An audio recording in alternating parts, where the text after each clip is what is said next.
যতগুলো চিৎকার শুনি তখন আমাদের প্রত্যেকের কান্না পাই। আমি একজন সাধারণ স্টুডেন্ট এবং আমি একজন ক্ষুদ্র আর্টিস্ট। আমি যেটাকে অন্যায় মনে করি সেই অন্যায় প্রতিবাদ করতে আসছি। আমি কোনো দলের পক্ষ নিয়ে কথা বলতে আসি নাই। আমার যেটা মনে হয়েছে ন্যায় কোনটা অন্যায়, আমি সেই অন্যায়ের বিরুদ্ধে কথা বলতে আসছি। আসলে যা দেখতেছি আমরা সেভাবে ঘরে বসে থাকা যায় না।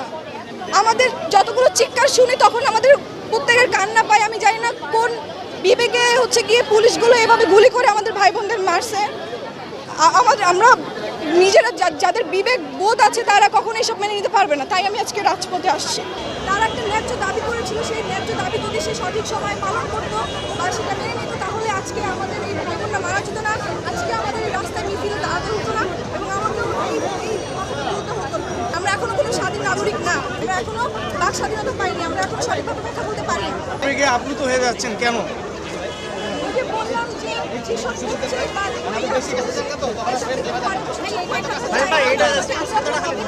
মানুষ মারা যাবে কেন?